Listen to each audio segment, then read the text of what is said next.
6h07. Você tá na melhor companhia. Bom dia, Carlos. O primeiro a entrar.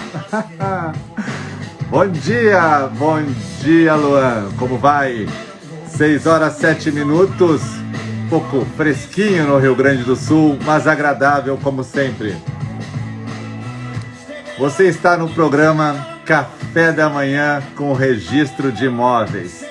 O seu programa de bom dia, aquele que lhe dá uma breve passada no Registro de Imóveis de manhã cedo, antes de começar o seu dia de trabalho, o seu dia de estudos. Seja bem-vindo. 6h07. Bom dia, Natália, Janine, Rodolfo. Sensacional, hein? Eu digo, o pessoal que acorda cedo só pode ser do Registro de Imóveis, não tem outro, né? Ah, eu gosto de direito previdenciário. Volta a dormir. Não tem ninguém que vai fazer live de previdenciário às 6 da manhã, meu amigo. Não tem. Tem que gostar, bom dia, Natália. Tem que gostar de RI pra estar acordado a essa hora, né? Bom dia, Tassiana. Clederson, bom dia. Tiago, Marcelo, Carol, vamos embora. Devagarinho, Tuane, isso aí. Quem acorda cedo vive mais e gosta de RI, né? É o programa do RI, é às 6 da manhã, que é a hora que o registrador, bom dia, Kátia, é o dia que o registrador, a hora que o registrador acorda, a hora que o estudante de registro de imóveis acorda. Não tem outra vibe. Ah, eu gosto de penal, pode dormir mais, tem problema. Só quem gosta de RI vai acordar cedo. 6h09. Vamos começar daqui a pouquinho já o nosso programa. Enquanto o pessoal vai chegando, mais um dia para a gente estudar algum Instituto de Registro de Imóveis. Ontem tivemos live às 8 da noite com o professor André Barros. A live não ficou gravada, porque a gente desceu a lenha num monte de coisa e aí não tinha como deixar gravada, né? Falamos de concurso ontem e descemos a lenha valendo nas questões aí de alguns estados, né? Então não deixamos gravado, mas em breve vamos fazer outra. Tinha mais de 100 pessoas ontem, então não dá para deixar a live circular demais.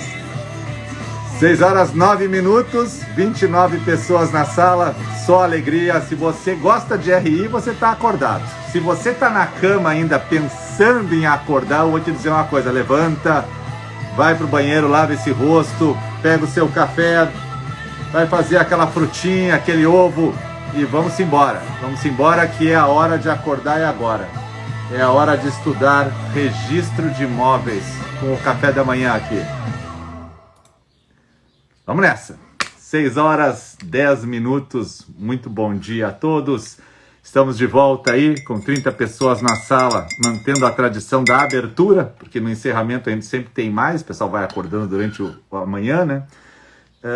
Vamos conversar sobre registro de imóveis hoje mais uma vez. Bom dia, Letícia. Bom dia, Paulo. E hoje eu vou falar de doação. Doação é um tema muito bom no registro de imóveis. É sensacional, porque envolve direito dos contratos, né? E envolve registro de imóveis quando a gente fala de doação imobiliária. E claro que o registrador de imóveis, o notário, o advogado, todos aqueles que trabalham no meio sabem o quanto a doação é importante.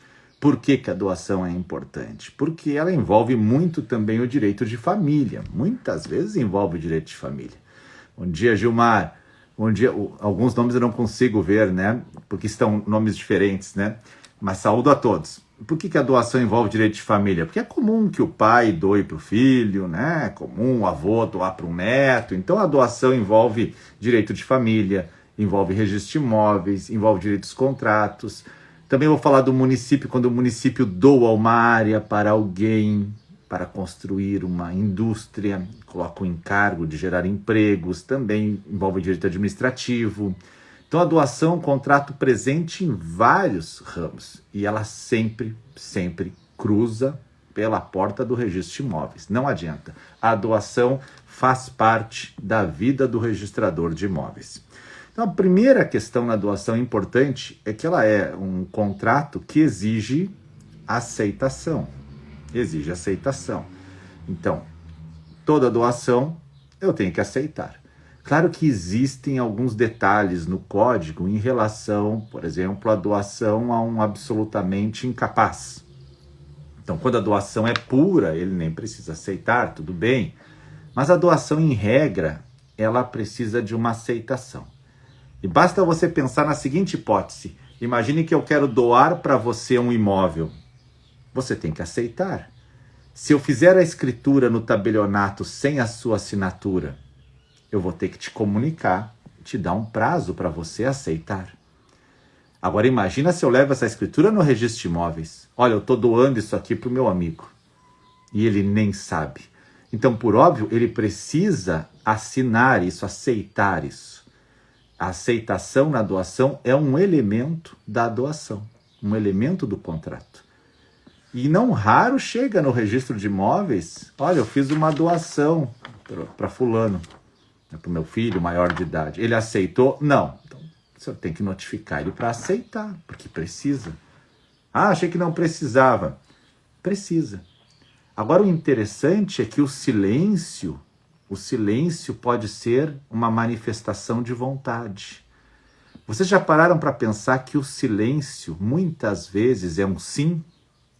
Se você quiser estudar mais a fundo o silêncio como manifestação de vontade, eu até separei aqui a tese de doutorado do professor Miguel Maria de Serpa Lopes. Olha que bonita. Você deve achar em sebo, só em sebo. O silêncio como manifestação da vontade. Serpa Lopes, quem é registrador de imóveis, quem é notário, quem é advogado imobiliário sabe. Escreveu o tratado aquele de registros públicos, famoso, que tem o rosinha, tem o azul, né? Atrás aqui, ó, bem aqui onde está o meu dedo, tem um rosinha, ó, né? Aquele tratado de registros públicos. Pois a tese de doutorado dele foi essa, o silêncio como manifestação de vontade. E se nós olharmos em muitos dispositivos do código e das legislações esparsas, o silêncio é sim. Quando a lei realmente diz que o silêncio é sim. Não basta achar que sempre é sim, né? Muitas vezes o silêncio é não, mas muitas vezes o silêncio é sim. Então, na doação, eu também tenho essa questão que se eu intimar a pessoa e der um prazo para ela e ela não se manifestar em certo prazo, o silêncio é sim. Se eu for lá na lei de registros, dar uma olhada, tem alguma coisa lá sobre doação e aceitação, professor? Porque a gente sempre estuda no Código Civil. Na lei de registros, eu quero que você pegue o 218. Nos atos a título gratuito, o registro também pode ser promovido pelo transferente, desde que tenha aceitação do beneficiado. E aí alguns colegas sempre discutem, né? Teria o registro de imóveis obrigação de, por exemplo, notificar o donatário, né? A escritura chega no registro de imóveis. Primeira questão, ela é protocolada? Sim, claro. Né? Não vai impedir o protocolo. Mas falta a assinatura do beneficiado. Daí alguns discutem essa questão. Teria o registro de imóveis capacidade de legitimidade para intimar a pessoa ou não? Né? Eu acho que não. Acho que não compete ao registro isso. Mas é a primeira coisa que eu quero ver. A aceitação é um elemento do registro, da doação.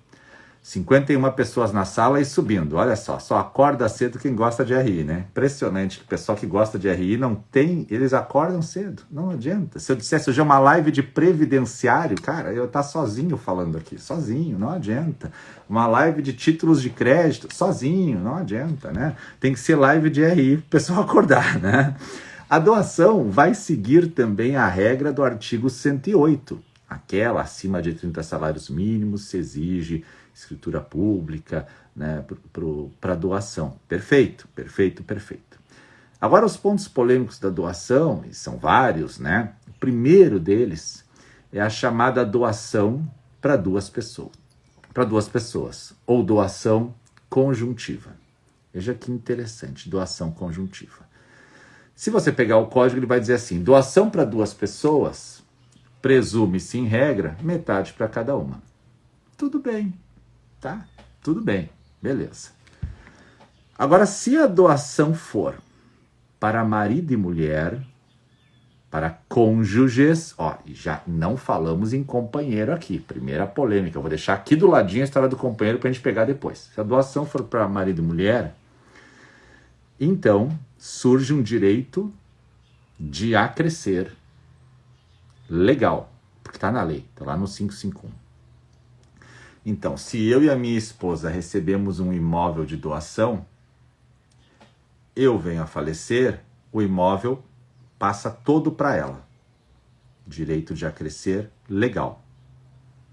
Não é convencional, legal. Eu posso criar um convencional para essa mesma situação com duas pessoas que não são marido e mulher? Posso, a doutrina entende que pode.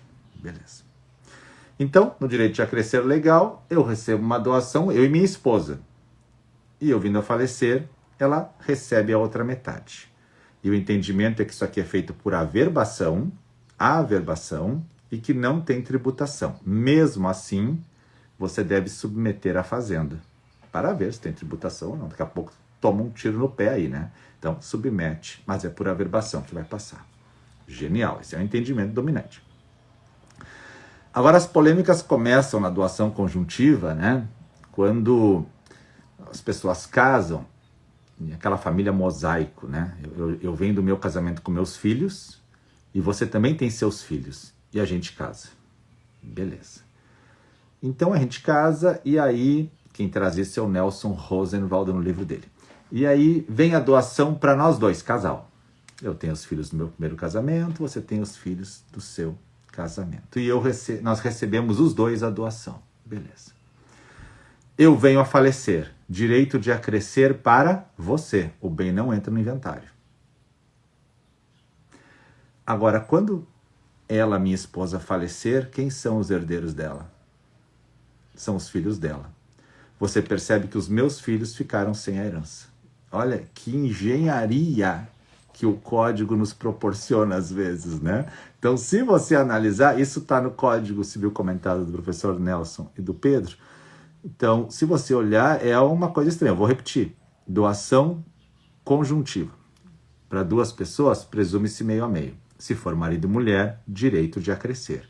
No registro de imóveis, a regra é fazer por averbação. Submete a guia à fazenda para ver se não tem tributação. Não tem nada, beleza. Caso polêmico. Eu tenho filhos do meu primeiro casamento, ela tem filhos do casamento dela. Beleza. Agora, a doação vem para nós dois.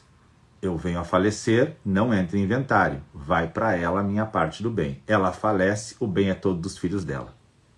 Teve gente que ficou sem herança. Fantástica e ilustrativa a questão.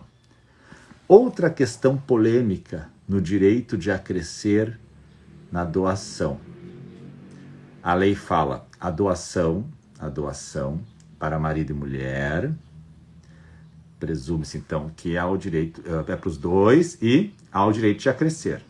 Beleza. Mas e se a doação não for para o marido e mulher? A doação for só para o homem. Bom, aí não há direito de acrescer. Tudo bem, porque a lei fala que a doação tem que ser conjuntiva.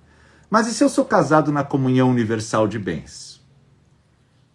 Já embolou de novo. Agora você já levantou da cama essa hora, né? Você já pensou, não, agora eu vou ter que levantar, né? Eu vou ter que levantar, são 6h20, eu vou ter que levantar, que agora piorou a situação. Exatamente. Porque aqui nós vamos ter duas correntes também. A corrente majoritária vai dizer, não comunico bem. Mas eu sou casado na comunhão universal de bens, e a comunhão universal de bens, para quem estuda regime de bens, para quem gosta de direito de família, eu que sou professor de direito de família, a gente sabe. Na comunhão universal de bens, a doação para um comunica. Mas aqui, se eu juntar a parte contratual e se eu juntar a parte de família, eu fico numa belíssima discussão. Por quê?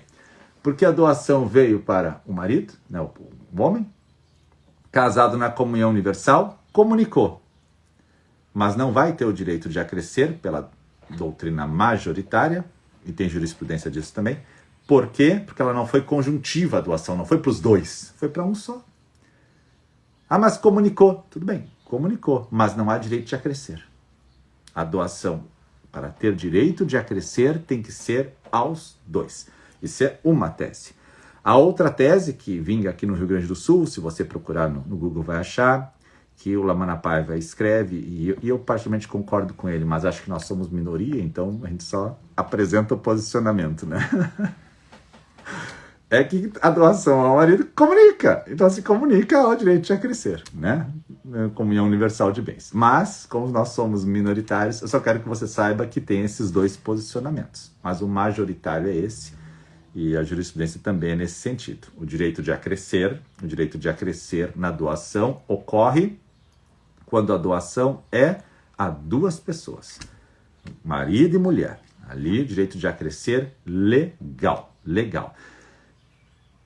Mais um pontinho que eu não posso esquecer, o usufruto pode ter direito de acrescer, professor? Pode, mas ele não é legal, tá? Ele é convencional, ok? Lá no 1411, por lá, né? Essa semana teve uma caixinha disso que eu respondi, tá? Professor, e a união estável? Polêmico. A doação para cônjuges tem direito de acrescer. E a doação para companheiros? Polêmico. Aí um belo tema de redação, um belo tema para dissertar, fazer artigo, né? Tem aqueles que vão dizer assim, casamento e união estável é igual. E tem aqueles que vão dizer, não é igual. Bom dia, Fabiane. Particularmente, eu não acho igual, né? Mas a gente sabe que todo mundo luta todos os dias, todos lutam para dizer que é igual, né? A jurisprudência luta todos os dias para dizer que é igual. Mas se fosse tão igual, né? É aquilo que eu sempre falo em sala de aula, a Constituição diz assim, a união estável é família, mas a lei deve facilitar a sua conversão em casamento. Então eu posso converter a união estável em casamento. Agora eu não posso converter o casamento em união estável, né? Se eu chegar no cartório e disser assim, eu queria converter a minha união estável em casamento, claro, vamos dar entrada na documentação. Agora, se eu e a minha esposa casada, bom dia, Luísa, chegarmos no cartório e dissermos, nós somos casados, a gente queria converter numa união estável, não pode. Por que não pode? Porque é um caminho só de ida, não é um caminho de ida e de volta, né? Mas tem outras diferenças, mas mesmo assim, vamos deixar aqui só para a questão da doação. Doação com direito de acrescer. Doação para cônjuges tem o direito de acrescer legal. Na união estável, polêmica. Doação apenas para um dos cônjuges, mesmo que na comunhão universal, polêmica também, porque na comunhão universal comunica o bem, mas não comunica o direito de acrescer. Ok. Seguimos com doação no registro de imóveis. Outro tema bom, polêmico, é promessa. Bom dia, Eugênia. Promessa de doação. A promessa de doação não é aceita, em regra, né? Porque existem exceções, né? Mas por que não é aceita? Porque eu não posso prometer, doar algo, depois eu não quero mais e o cara vai me executar. Esse é o raciocínio. Lembra na promessa de compra e venda? Que se eu prometo vender e depois eu não passo a escritura, o cara me executa e executa a promessa, né? Vai lá na adjudicação compulsória. Na promessa de doação, fica difícil eu conseguir executar. Me prometeu, eu vou te doar isso aqui no ano que vem. Tá bom, legal. O cara não doa. Eu posso executar ele? Então a regra é, não tem como. A regra. Mas existem exceções. Uma das exceções que se admite promessa de doação é no divórcio. De novo, direito de família, registro de imóveis, tudo. No divórcio, quando os pais estão se acertando ali, o casal, eles então dizem, não, vamos fazer esse divórcio, não estamos se acertando quanto aos bens. A gente assume o compromisso que nós vamos doar a casa para os nossos filhos. Essa é uma forma de promessa de doação aceita. E aí, claro, vem toda a discussão atrás disso, né? E eu já vivi isso, no sentido de ter pessoas que vêm conversar. Professor, olha aqui, meus pais, quando se separaram, eles prometeram que iam doar a casa para mim e para o meu irmão. Tá aqui, ó, assinado pelo juiz, no termo do divórcio. Só que eles não doaram a casa para mim e para o meu irmão, e eles venderam a casa. Olha que interessante, né? Que interessante. É outra questão polêmica, né? O comprador, claro, de boa fé não tem como saber, não estava na matrícula do imóvel. Então vai se resolver como? Porque não vai ter o direito de sequela, de perseguir o imóvel. Vai se resolver então em perdas e danos. E aí tem até um enunciado que é o 549 da Jornada de Direito Civil, para quem estuda é bom anotar, que fala que a promessa de doação pode ser aceita na transação, mas ela sempre se resolve em perdas e danos. Perdas e danos. Caio Mário traz outras hipóteses, né? O cara faz uma promessa de doação e diz, coloca um encargo, né? Tu tem que fazer tal coisa. Aí o cara cumpre o encargo e quando vem pegar a promessa, o bem, né? O cara não quer mais doar. Cumpriu o encargo antes, né? Ele traz essa hipótese dizendo que poderia ser executada a promessa ou se resolver em perdas e danos, né? Muito interessante, muito interessante. Aliás, a doação seguido chega no registro de imóveis com um peso junto, um encargo. Doação onerosa, modal, com encargo, né? Ou seja, ela tem algo que o donatário deve fazer. Veja que não é uma contraprestação. Parte da doutrina diz dessa forma. Porque se fosse contraprestação, seria muito próximo à compra e venda. Eu te dou e tu faz isso, né? Então eu te dei. Agora tu deves fazer isso. Tá? É diferente, não é eu te dou e tu faz isso. Eu te dei. Mas faça isso. Tá? Então, o encargo, cuidar os pais, o encargo, construir um prédio, né? Eu dou para a faculdade que eu dou aula um terreno, desde que ela construa uma biblioteca. Belíssimo, né? Acho que o prédio da URGS em Porto Alegre, acho que foi assim. Então, eu dou para você fazer tal coisa. Então, a doação com encargo, ela tem exatamente algo para ser feito. E aí, uma bela discussão. Os encargos vão para a matrícula do imóvel? Primeira discussão. Fortíssima essa discussão.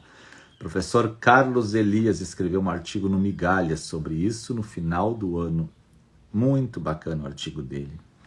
Abraços ao professor Carlos Elias. Excelente, grande civilista. Porque uma parte dos registradores entende que o encargo não entra na matrícula. Não entra. Não é direito real.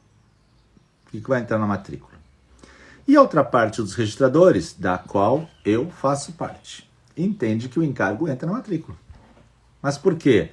Porque a gente quer trazer. Como é que não vai trazer o encargo para a matrícula? Tem que dar uma publicidade que o cara ganhou para fazer tal coisa. A questão fica mais violenta se você pensar que o donatário quer vender o bem. O donatário. E ele ainda não acabou de cumprir o encargo. Por exemplo, meu pai doa o apartamento para mim, a casa para mim, e eu devo cuidar dele na velhice. E eu agora vendo a casa. Essa venda é possível? Sim. Por isso que se aconselha colocar uma cláusula de inalienabilidade, de proibição de venda. Por quê?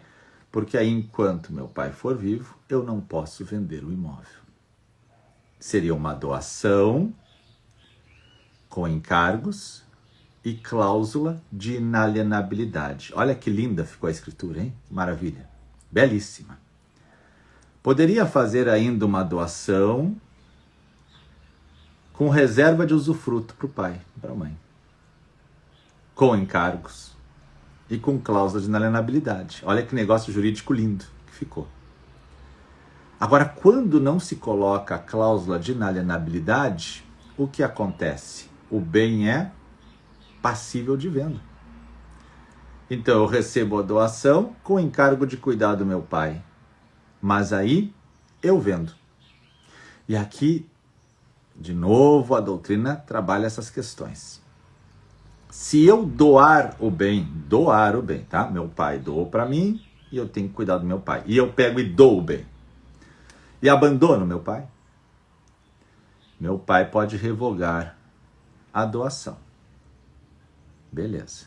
E aí a doutrina vai dizer assim, ó, se ela passou de mãos por doação, né? Então eu ganhei e doei, ela volta. Agora, eu ganhei e eu vendi, se foi. Esse é o entendimento. Interessante esse entendimento, né? Por quê? Porque o comprador não tem nada a ver com os encargos e ele pagou. É uma tese. Outros entendem que daria para buscar o bem. A questão é, os encargos vinculam o negócio jurídico a eles reverter ou não? Esse é um ponto bem interessante. Por isso que eu acredito que fique melhor colocar os encargos na matrícula.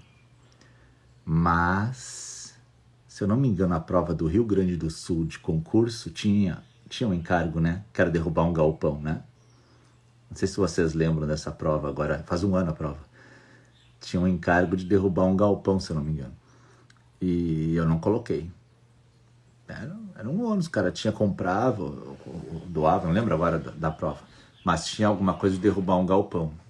Então, por mais que eu esteja dizendo assim, eu gosto de colocar os encargos, depende do encargo, né? Depende do encargo, né? Derrubar um galpão não é tão preocupante.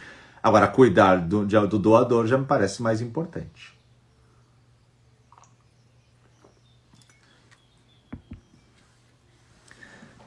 Ainda tem a questão da doação, que com encargo deve ser aceita.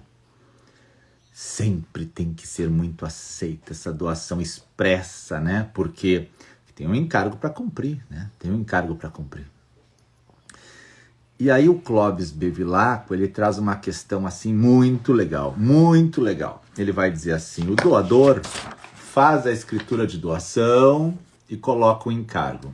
Ó, eu vou te dar o imóvel desde que você construa nesse imóvel uma casinha ali para ficar tipo uma pracinha para abrigar animais de rua, né? Então vou fazer uma doação com encargo para você. Tá? E ele faz a escritura. O donatário então é notificado, olha, tu tem que ir lá ver se tu vai aceitar a doação com encargo. Beleza. Ele está pensando. Morreu o doador. Agora você levantou da cama. Tenho certeza que agora você pensou, é hora de levantar, não dá mais para brincar, né? Morreu o doador. Se morreu o doador agora, e a doação está escriturada, e ela não foi aceita, pode ser aceita depois? Pode ser aceita depois? Veja, eu fiz a escritura pública de doação. Escritura pública de doação. Doação de um imóvel com encargo. E disse, o donatário vem assinar, vou notificar ele. E o donatário pensa, enquanto ele pensa, o doador morre. O que acontece com a doação? E agora vamos só pensar o contrário. O donatário morre. Eu faço a doação e, mesmo com encargo, né? De construir alguma coisa, ganhar um imóvel. E o donatário, antes de aceitar, morre. Essa doação pode ser aceita pelos herdeiros do donatário? 6h37 no meu relógio. Você ficou meia hora comigo hoje de manhã falando de doação. E amanhã eu vou ter que fazer a parte 2, porque não vai dar para encerrar hoje. Eu ainda quero falar de doação para nascituro. Eu ainda quero falar de doação pro município com encargo de construir uma indústria e gerar empregos. Eu quero falar ainda, olha essas minhas folhinhas aqui, se o município que ganhou a doação quer dar em hipoteca o bem. E tem 77 pessoas na sala. E eu preciso partir. Eu tenho que malhar.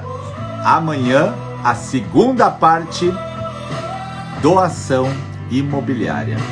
Você participou do programa Café da Manhã com o Registro de Imóveis, seu programa da manhã, aquele programa que você vem para estudar enquanto toma o café, pratica a sua atividade física, come aquele ovinho, aquela frutinha, fica comigo por meia hora pensando no registro de imóveis.